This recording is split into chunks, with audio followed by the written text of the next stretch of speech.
खूब शीघ्र आसवाक जाउची पीएम किसान सम्मान निधि योजनार 20तम किस्ती। यही योजना अधीन योग्य चाषी परिवार माने वार्षिक 6000 टंका आर्थिक सहायता राशि पाती, जहाँ प्रति 4 मासरे 2000 टंकार 3टी समान किस्ती प्रदान करा जाय थाए। 19तम किस्ती 24 फेब्रुआरी 2025 प्रदान करा जायथिला, जहाँ प्राय 9.8 कोटी चाषी को 22,000 कोटी टंकार सहायता प्रदान करा जायथिला।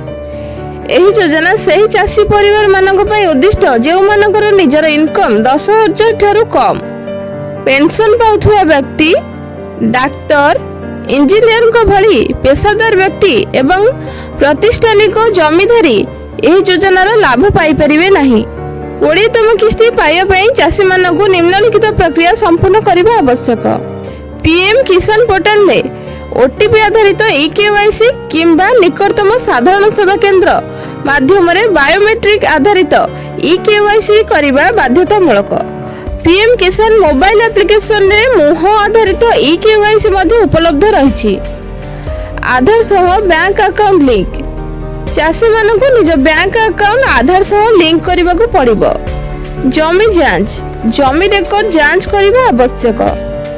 NPCI debit सक्रियकरण।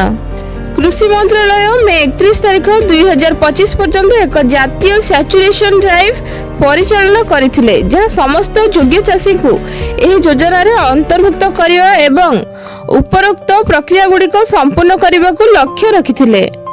आपन को जदी एनै कोनोसी समस्या देखा जाउची तेबे ईमेल आईडी किंबा हेल्पलाइन नंबर 155261 किंबा 1800115526 2019 रे आरंभ होइतबा पीएम किसान योजना भारतर कृषि और चाषी कल्याण मंत्रालय द्वारा परिचालित एक केंद्रीय योजना, जहाँ छोट और नाममात्र चाषी को आर्थिक सहायता प्रदान करी कृषि एवं परिवार खर्च परिचालन में सहायता करुछि।